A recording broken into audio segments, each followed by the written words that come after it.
Godavarikhani press club లో సోమవారం ఏర్పాటు చేసిన మీడియా సమావేశంలో మాజీ ఎమ్మెల్యే మాట్లాడారు. 420 హామీలతో అధికారం చేపట్టి కన్నెపల్లి పంప్ హౌస్ ద్వారా నీటిని పంపింగ్ చేసి రైతులకు సాగునీరు అందించే అవకాశం ఉన్నా ఇవ్వకుండా రైతుల పంట పొలాల్ని ఎండబెడుతుందని ఆరోపించారు.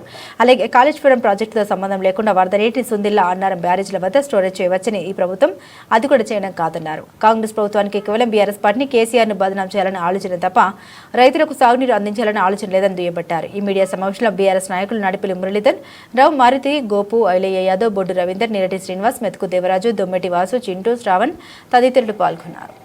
అధికారంలోకి వచ్చినటువంటి యొక్క కాంగ్రెస్ పార్టీ ఈరోజు పొలాలను ఎండబెడుతూ రైతులను ఇబ్బందుల పాలు చేస్తూ ఉన్నది. గత 19-20 నెలలుగా వారికి ఈ యొక్క ప్రాంతంలో ఉన్నటువంటి రైతులకు నీళ్ళు అందించాలనే ఆలోచన ఎంతవరకు ఉన్నది అనేది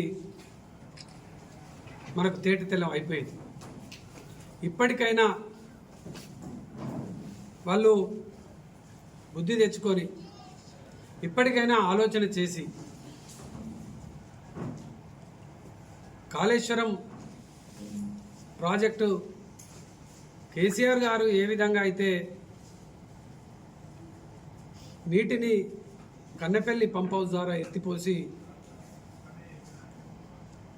తెలంగాణ ప్రాంతంలో ఉన్నటువంటి ప్రతి ఎకరానికి నీళ్ళు అందించాలనేటువంటి విధంగా ఆలోచన చేసి ఆచరణలో పెట్టినారో ఈ యొక్క కాంగ్రెస్ ప్రభుత్వం ఇది ఆచరణ పెట్టాల్సినటువంటి సందర్భం వచ్చింది. ఈరోజు కన్నెపల్లి పంప్ హౌస్లో 73,600 క్యూసెక్ల నీరు ఇలా వరద కొనసాగుతూ ఉన్నది. తెలంగాణ ప్రాంతంలో వర్షపాతం నమోదవుతూ ఉన్నది. ఇతర ప్రాంతాల నుంచి కూడా వరద వస్తున్నటువంటి ఈ యొక్క నేపథ్యంలో Kannepalli pump house minimum drawdown level 93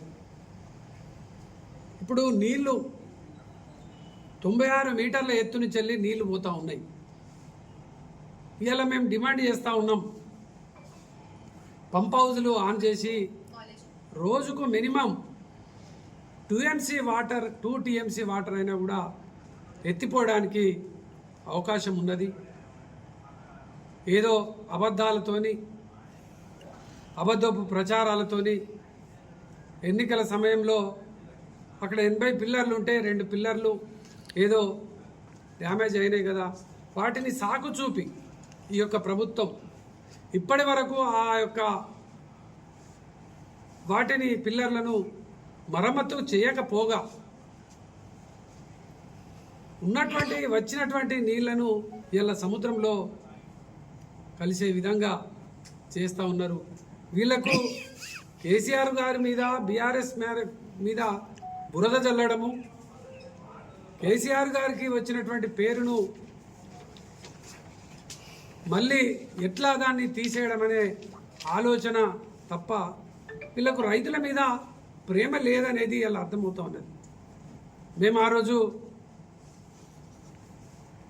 180 కిలోమీటర్లు పాదయాత్ర చేసిన ఈ యొక్క ఎండిపోయినటువంటి గోదావరి నుండి మళ్ళీ ఎలా ఎండిపోయే ఉన్నది. ఈ వర్షాకాలంలో కూడా ఈ నీళ్లు రేపు రాబోతూ ఉన్నాయి. ఇక్కడ ఉన్నటువంటి సుందిల్లా బ్యారేజ్ కానీ అన్నారం బ్యారేజ్ కానీ నీళ్ళను ఆపడానికి అవకాశం ఉన్నది. మరి ఎత్తిపోయడం లేదు. రేపు ఆ సుందిల్లా అన్నారం బ్యారేజ్లలో నీళ్లు ఆపకపోతే బీఆర్ఎస్ పార్టీ పెద్ద ఎత్తున రామగుండం నియోజకవర్గంలో ఉద్యమ కార్యాచరణ తీసుకుంటుంది.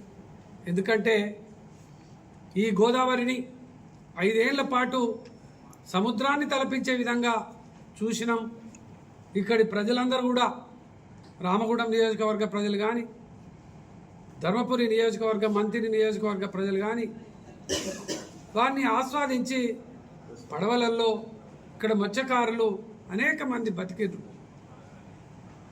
అనేక కుటుంబాలకు జీవనోధారమైంది ఈ గోదావరి. ఇటువంటి పరిస్థితులలో మేము ఇలా బీఆర్ఎస్ పార్టీ పక్షాన ఈ యొక్క ప్రభుత్వానికి మేము హెచ్చరిక చేస్తూ ఉన్నాం. వెంటనే కన్నపల్లి పంప్ హౌస్ నుంచి వెళ్ళి పంపింగ్ స్టార్ట్ చేయాలి. ఈ వరదలు గోదావరి నుండి వచ్చేటువంటి వరదలను సుందిల్లా బ్యారేజ్, అన్నారం బ్యారేజ్ దగ్గర తప్పకుండా ఆపి సముద్రాన్ని తలపించేటువంటి విధంగా గోదావరిని 365 రోజులు నిండు కుండలాగా ఉండేటువంటి విధంగా చేయాలని మేము ఈ సందర్భంగా డిమాండ్ చేస్తూ, ఈ కార్యాచరణ ఈ ప్రభుత్వం, ఈ పార్టీ కాంగ్రెస్ పార్టీ తీసుకోకపోతే ఇక్కడ ప్రజాప్రతినిధులను కానీ, ఇక్కడ ఉన్నటువంటి నాయకత్వాన్ని కానీ తప్పకుండా నిలదీస్తాం, నిరసన కార్యక్రమాలు చేపడతాం. వారం రోజుల టైం ఇస్తా ఉన్నాం. వచ్చేటువంటి వరద నీరును సుందిళ్లలో, అన్నారం బ్యారేజ్లో నిలుపుదల చేసి నీళ్లు ఉండేటువంటి విధంగా చేయాలి. లేని పక్షంలో రామగుండంలో ఆనాడు మేము గోదావరి కన్నీటి గోస కార్యక్రమాన్ని